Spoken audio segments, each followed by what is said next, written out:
حبيبنا ومحبوب ربنا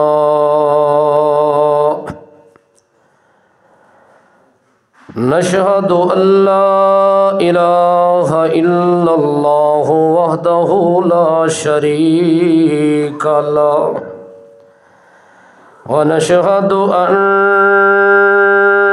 سيدنا وسندنا وإمامنا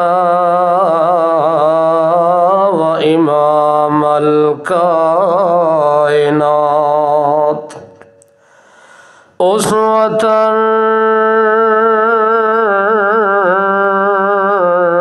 رأفة كافة للناس أرسل إلى الخلق كافة للناس بشيرا ونذيرا داعيا إلى الله بإذنه وسراجا منيرا صلى الله تعالى عليه وسلم تسليما أما بعد فأعوذ بالله من الشيطان الرجيم بسم الله الرحمن الرحيم رب هب لي من الصالحين سبحان ربك رب العزة عما يصفون وسلام على المرسلين والحمد لله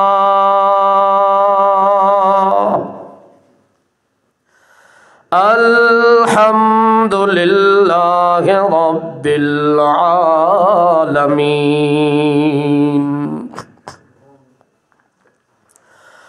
اللهم صل على محمد وعلى آل محمد كما صليت على إبراهيم وعلى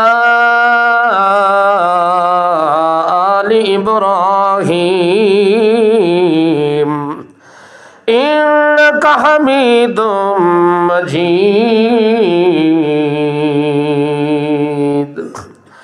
اللهم بارك على محمد وعلى آل محمد كما باركت على إبراهيم وعلى آل إبراهيم إنك حميد مجيد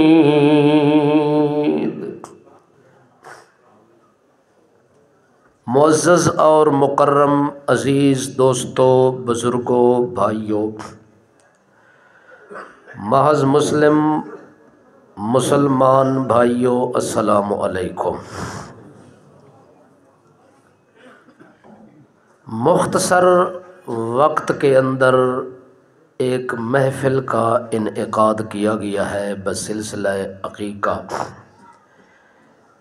جو کہ حضرت رسول مکرم، نبی محترم، عدل مفخم، حسن منظم، شرف مجسم حضرت محمد اعظم صلی اللہ علیہ وسلم کی سنت مقدسہ ہے۔ آپ علیہ السلام کے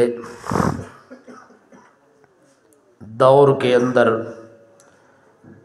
جب کہیں بیٹا یا بیٹی پیدا ہوتی تو اس کی خوشی کے اندر رسول کریم صلی اللہ علیہ وسلم کا طریقہ کار یہ تھا کہ بیٹا پیدا ہوتا تو 2 بکرے بطور شکریہ کے اللہ کے نام پہ ذبح کیے جاتے،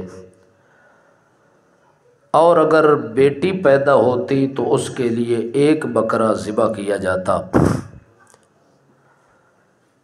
تو آج کی یہ تقریب بھی اسی سنت مقدسہ کو زندہ کرنے کے لیے انعقاد پذیر ہوئی ہے، جبکہ اکثر یہ بات دیکھنے میں نہیں آتی۔ لوگ رسم اور رواج کو ترجیح دیتے ہیں،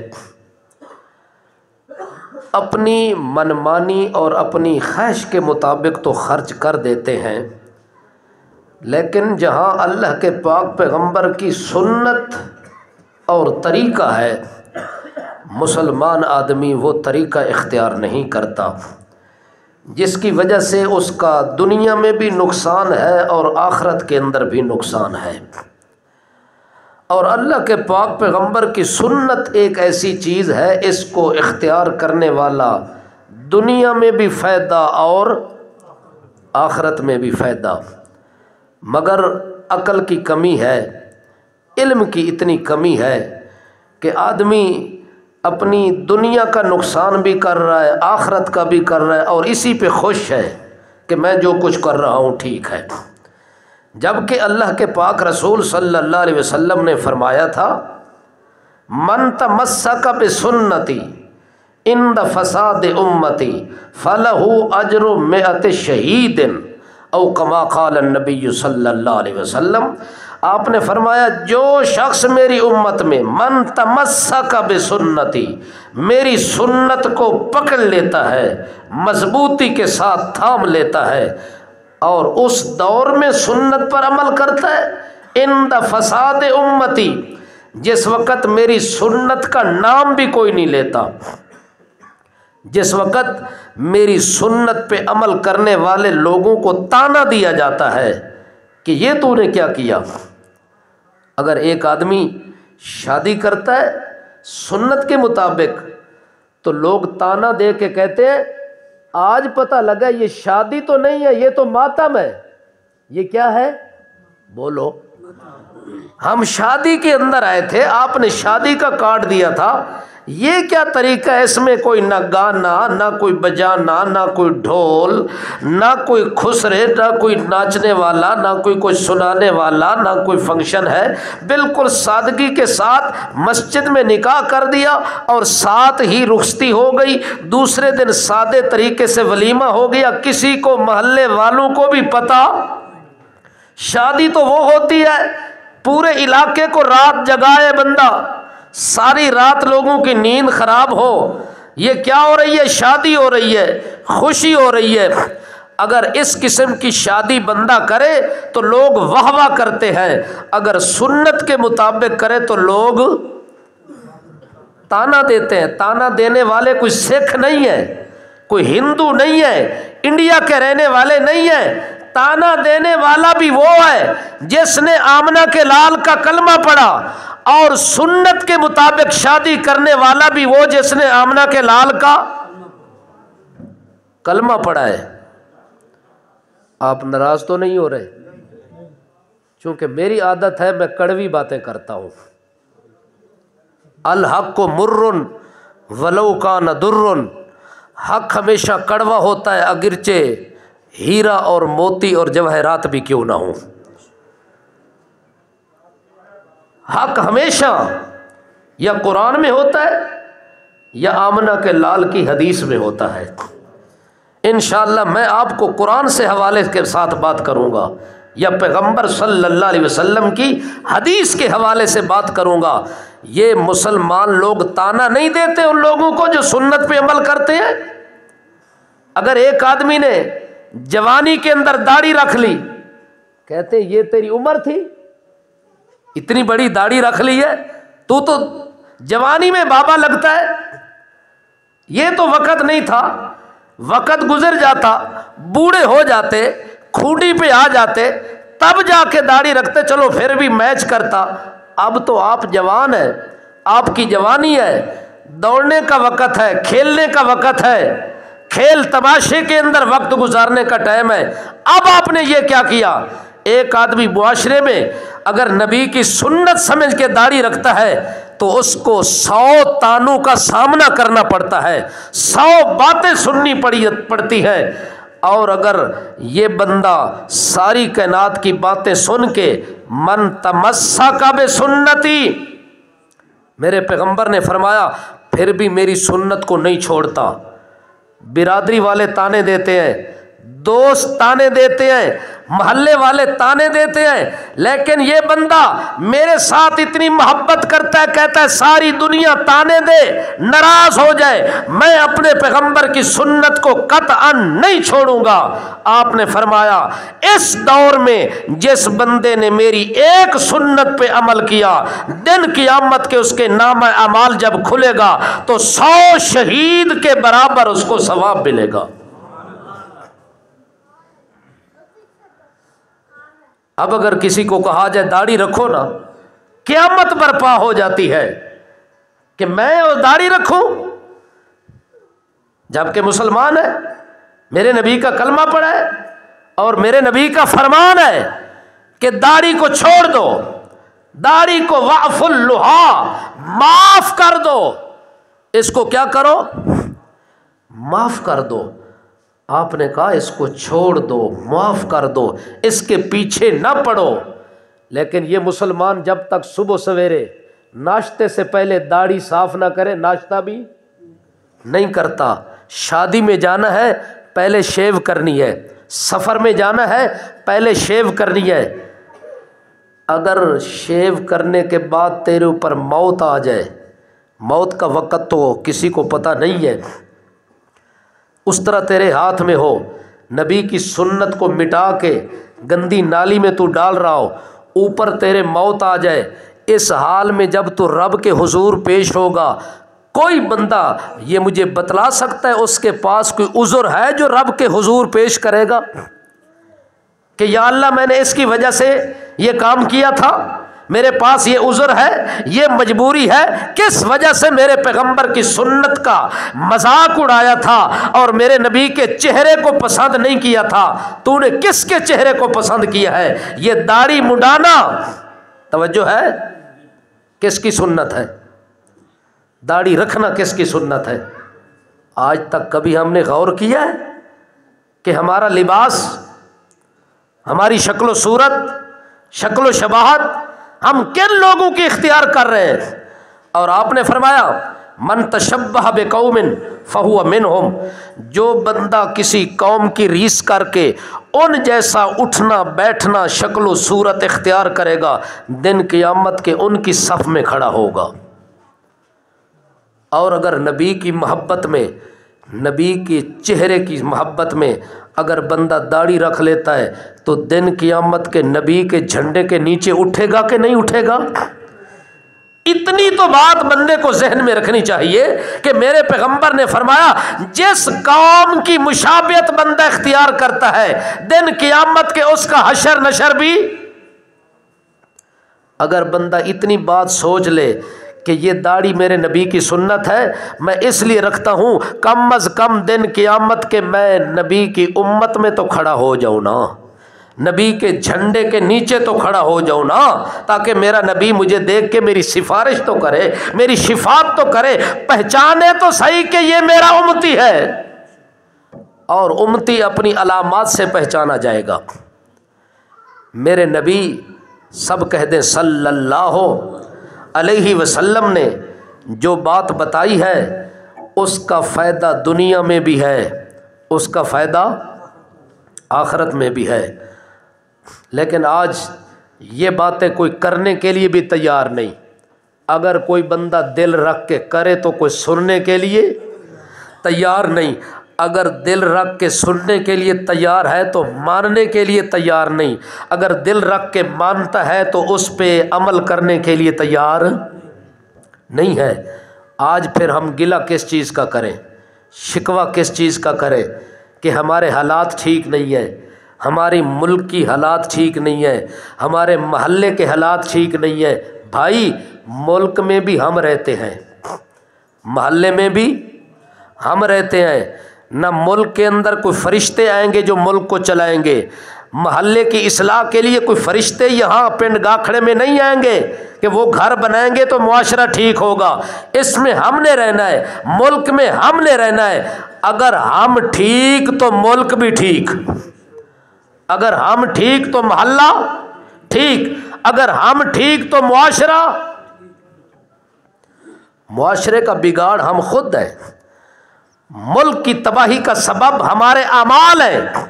جب تک ہمارے عمل ٹھیک نہیں ہوں گے، ہم خود اپنے وجود پہ اپنے پیغمبر کی سنت کو فٹ نہیں کریں گے، دین اور شریعت کے مطابق اٹھنا بیٹھنا اختیار نہیں کریں گے، رب کعبہ کی قسم اس وقت تک نہ میرے گھر کے حالات ٹھیک ہو سکتے ہیں، نہ محلے کے ٹھیک ہو سکتے ہیں، نہ کسی ملک کے حالات ٹھیک ہو سکتے ہیں۔ اسی لیے ہمارے بھائی نے یہ عقیقہ کر کے میرے پیغمبر کی مردہ سنت کو زندہ کر دیا ہے۔ اللہ پاک سے دعا ہے کہ اللہ اس کے عمل کو قبول فرمائے، اللہ ریاکاری سے محفوظ رکھے، دکھلاوے سے محفوظ رکھے، صرف دل میں محبت ہو کہ میں یہ جو کام کر رہا ہوں اس لیے کرتا ہوں کہ یہ کام میرے نبی کی سنت ہے، میرے نبی کی سنت ہے۔ حضرت عمر رضی اللہ تعالی عنہ حجر اسود کے قریب ہے اور حجر اسود کو دیکھ کے کہنے لگے انی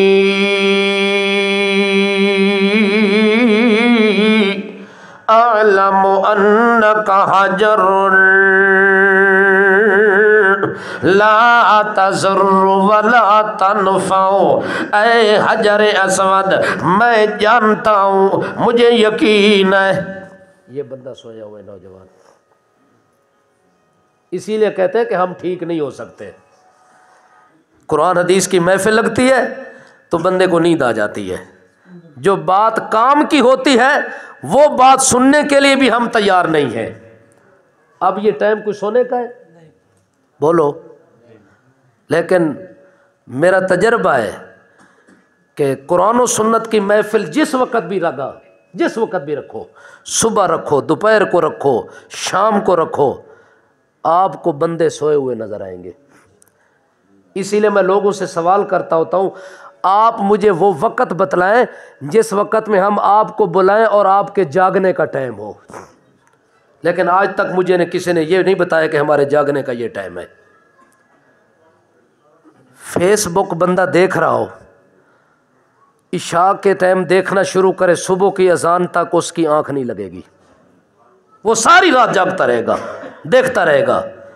قرآن پڑھتے جاؤ، حدیث پڑھتے جاؤ، اکثر لوگ آنکھیں بند کر کے سو جاتے ہیں۔ مطلب یہ ہے کہ جو چیز آپ کہہ رہے ہیں ہمیں اس کی ضرورت طلب ہی نہیں ہے، جبکہ میں اور آپ دین کے محتاج ہیں، دین ہمارا محتاج نہیں ہے۔ جب تک دین کی طلب نہیں ہوگی، دل میں شوق اور ذوق نہیں ہوگا، اس وقت دین تیرے دل میں کبھی نہیں آ سکتا، قرآن نہیں آ سکتا۔ حضرت عمر رضی اللہ تعالیٰ عنہ فرماتے ہیں انی لأعلم انک حجر لا تضر ولا تنفع، اے حجر اسود میں عمر تیرے سامنے کھڑا ہو گیا ہوں اور آپ کو بوسہ دینے کے لیے کھڑا ہو گیا، آپ کو چومنے کے لیے کھڑا ہو گیا، لیکن میں کیوں آپ کو بوسہ دے رہا ہوں، کیوں آپ کے سامنے عمر جیسا انسان کھڑا ہوا ہے؟ اللہ اکبر۔ حضرت عمر رضی اللہ تعالیٰ عنہ اللہ کے پاک پیغمبر کا وہ صحابی ہے جو زمین پہ بات کرتا ہے، اللہ اس کی بات کو عرش برین پہ قرآن بنا دیتے ہیں۔ حضرت عمر وہ بندہ ہے جو زمین پہ رائے دیتا ہے اس کی رائے اور مشورے کو اللہ قرآن بنا دیتا ہے۔ اللہ کے پاک پیغمبر کا ساتھی حضرت عمر رضی اللہ تعالیٰ عنہ تقریباً 34 مقام ایسے ہیں قرآن پاک کے اندر جو زمین پہ عمر بولا اور عرش برین پہ عمر کا رب بھی وہی بولا جو زمین پہ عمر نے مشورہ دیا، اللہ نے قرآن میں وہی قانون بنا کے نازل فرما دیا۔ حضرت عمر رضی اللہ تعالیٰ عنہ حجر اسود کے سامنے کھڑے ہو کے کہتے ہیں انی لأعلم انک حجر لا تضر ولا تنفع۔ اے حجر اسود، نہ تو نفع کا مالک ہے نہ تو نقصان کا مالک ہے۔ ہاں کوئی بندہ پتھر کے اندر کبھی نفع سمجھتا ہے کبھی نقصان سمجھتا ہے، انگوٹھی لگاتے ہیں اور خیال یہ رکھتے ہیں کہ اس کے اندر یہ فائدہ ہوگا اس میں یہ نقصان ہوگا، لیکن پتھر کے اندر قرآن کہتا ہے حدیث کہتی ہے حضرت عمر کا اعلان کہتا ہے نہ پتھر میں نفع کی طاقت ہے نہ نقصان کی طاقت ہے۔ نفع دینے والا کون؟ نقصان دینے والا کون؟ بندے کے ہاتھ میں نفع بھی نہیں ہے نقصان بھی نہیں ہے، اللہ نے نفع بھی اپنے ہاتھ میں رکھا ہوا ہے نقصان اپنے ہاتھ میں رکھا ہوا ہے۔ حضرت عمر کہتے ہیں میں آپ کو کیوں بوسہ دینے لگاؤں، وَلَوْلَا رَأَيْتُ رَسُولَ اللَّهِ يُقَبِّلُكَ مَا قَبَّلْتُكَ۔ اگر اللہ کے نبی کو بوسہ دیتے ہوئے میں نہ دیکھتا، رب کعبہ کی قسم تیرے جیسے ہزاروں پتھر میرے سامنے آتے ہیں لیکن میں نے کسی پتھر کو دیکھا بھی نہیں ہے، لیکن میں آپ کو بوسہ کیوں دیتا ہوں؟ تمہیں بوسہ دینا میں نے اپنے نبی کی سنت سمجھ کے دیا ہے، پیغمبر کی سنت سمجھ کے جب کوئی کام بندہ کرے گا تو اس بندے کا فائدہ دنیا میں بھی ہوگا اور آخرت میں بھی ہوگا۔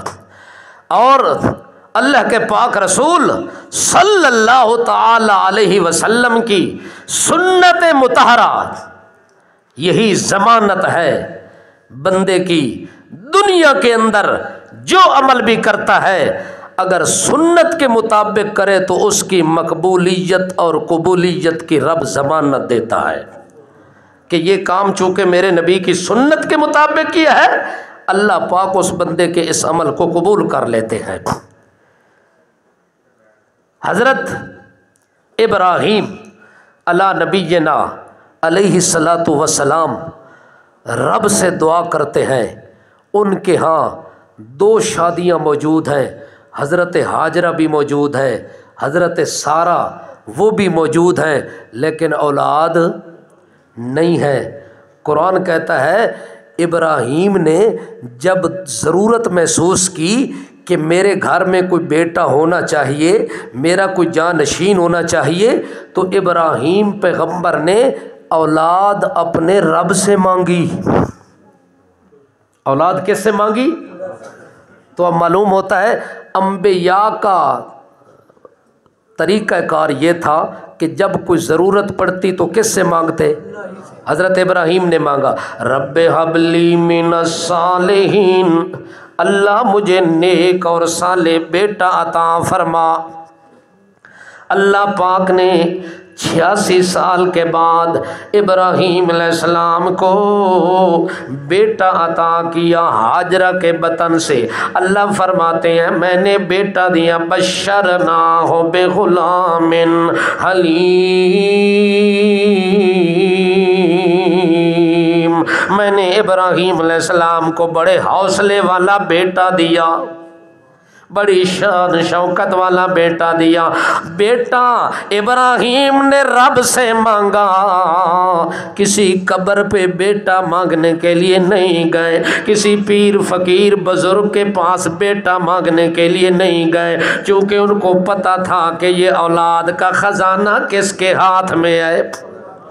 جیسے نفع دینا اللہ کا کام ہے، نقصان دینا اللہ کا کام ہے، اسی طرح بیٹا دینا یہ بھی اللہ کا کام ہے، نہ دینا یہ بھی اللہ کا کام ہے۔ حضرت زکریا علیہ السلام کو ضرورت پڑ گئی، ان کی عمر 120 سال پہ پہنچ گئی اور ان کی بیوی 99 پہ پہنچ جاتی ہیں، اس عمر تک بھی اولاد نہیں ہے۔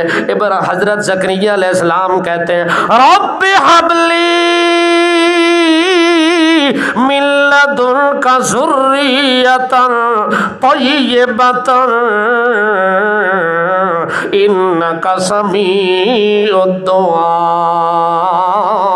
اے میرا اللہ میری طاقت تو نہیں ہے، حبلی من لدنک، اپنی طرف سے دے دے، تو کسی طاقت کا محتاج نہیں ہے، ساری طاقت کے خزانوں کا مالک ہے، میرے اندر طاقت نہیں ہے، یعنی جوانی نہیں ہے، وہ وقت بھی گزر گیا، جوانی بھی گزر گئی، طاقت بھی ختم ہو گئی ہے۔ اللہ تیرے پاس تو نہ ختم ہونے والی طاقت ہے نہ ختم ہونے والے خزانے ہیں، میرے خزانے ختم ہو گئے طاقت والے، میرے خزانے ختم ہو گئے جوانی والے، مجھے اولاد بخش دے، اولاد دے دے، اپنی طرف سے دے دے، میرے پاس کوئی بدلہ بھی نہیں ہے، میرے پاس دینے کے لیے کوئی صلہ بھی نہیں ہے، میرے پاس دینے کے لیے کوئی معاوضہ بھی نہیں ہے، میرے پاس دینے کے لیے کوئی وسیلہ بھی نہیں ہے، کوئی ہیلہ بھی نہیں ہے، میرا وسیلہ بھی تو بن جا، میرا ہیلہ بھی تو بن جا، میرا حوالہ بھی تو بن جا،